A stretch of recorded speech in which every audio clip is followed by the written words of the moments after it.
What made you spend $1 million on your birthday? So this is more. Adidas said I wasn't popular enough, right? So I'm trying to renegotiate. I'm an all-star. I'm a two-time all-star, two-time all-NBA player, and I was making $500,000 from them. And I'm like, yo, I'm trying to make at least $2 million per year. And it was like, you ain't got that kind of name yet. So I'm sitting here like, damn, how do I become famous? So that's before viral. Yeah, so I went to a marketing group in DC, and I'm like, yo, how do we get my name out there? So we came up with a plan. I was like, throw your shirt off. Like they told me, tuck my shirt into my boxers, into my tights, so the women can see my booty. Man, I'm out of here, bro. Think about tuck it, don't tuck it into our shorts, tuck it into my tights so they can see it. When I throw my jersey, when I throw, I'm just trying to tell you what they said. It was like when you dry your face off, don't dry it from this part. Can we turn the air on? Go ahead. Don't dry it from this part because the white jersey gets all dirty right here. It's disgusting. Pull your shirt out, wipe it so the ladies can see your abs. Throw your jersey off to old people, women, or kids, right? So it was a whole little plan, and then that's when I did the party. The big 25 party. Who you did that party with? Little Diddy. Nah, that wasn't Little Diddy. It was Diddy. It was Diddy. Puffy Combs at the time. It was Little Diddy. He didn't get the name yet. It was Little Diddy. Why would you do this, bro? Why would you do this? Because I knew he was going to answer it. Puff Daddy. It was the Combs. It was the New York one. It wasn't the LA one. It was the LA guy, right? So no. So. It was the New York one. So what ended up happening is I was trying to I hit Lil Wayne up, and Lil Wayne put me on game. He was like, so who's doing the door? What the fuck do you mean the door? Like, who's getting paid off the door? The fuck does that mean? He was like, well, I need half of the door. I was like, I don't even know what that means. He's like, well, you're gonna make it private? He was like, who's your host? Man, what the fuck? He was like, well, get a host first. And then when you get a host, and I was like, what kind of host was I supposed to get? He was like, if you want this shit to be real, go after Jay-Z. So I was like, all right, bet.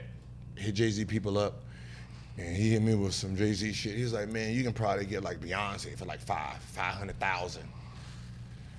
So and he was like, yo, get Puff. Hold on, he never gave you a number for him, though. No. He gave you a Beyonce number.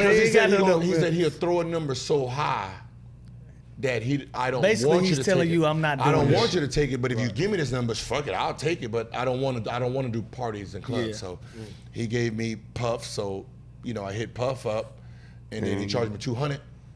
Right, he charged me $200.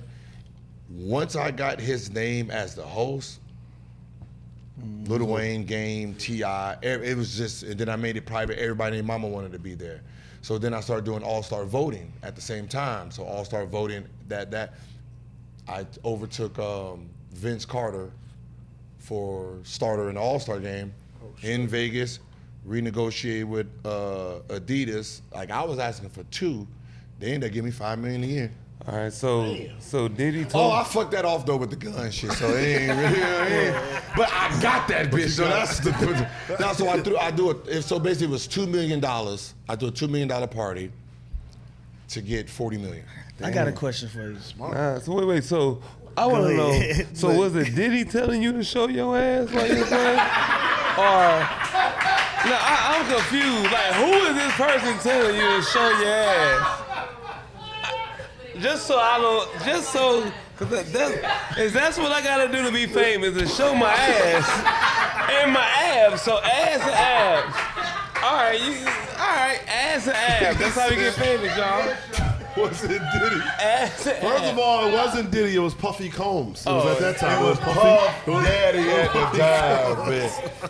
It was Puff Daddy at the time, man. What was the party? Was it at Love? Was it at Love in DC? Yeah, Love was cracking, Love, right? Yeah. Yeah, so I rented out Love. I bought was a spot right there. I rented out both the Four Seasons. Yeah. So what I did was I flew everybody from Los Angeles, Miami, and New York to DC. The whole Invite only. The whole 4 seasons? For both 4 seasons. Damn. I spent $2 million. Sheesh, but it was Oh, worth it so it though. wasn't $1 million, it was 2. That's $2 million. Yeah, but he made 4. Well, I don't know if Mostly, he it made all was but mostly 4. like so. I contacted Black American Express, so American Express. So the invite was the Black American black Express, card. yeah, with my face on it. And then JetBlue, right? So they had like station flights for people to get on private. So basically, I private jetted JetBlue. So it was all marketing. Like Right, everything was marketing. I understand that. Right. And that's from talking to the owner. Right. So I understood marketing because he patent like pools on roofs. Yeah. That's his actual patent, that's the shit. and he owned Ticketmaster. So he was basically telling me how he got started. So I'm just and that's what I'm saying. You got to talk to them. Right. Them billionaires, man. Oh, So yeah. once I learned how to own market and Ticketmaster? all that, yeah, he owned Ticketmaster. Damn, Yeah, he that's- owned Ticketmaster. I didn't know that. Damn. So once I started like understanding how they move, I understood the idea of business and how to move, what they're looking for, right? They knew how to move inside and still be me. Wow. I was gonna ask you. I ain't hear the tail end of that shit. I'm sure I will though, cause I was laughing like a motherfucker when I was out there. So I'm sure I hear it at some point. Fucking swaggy stupid, man. I told her, let that big talk.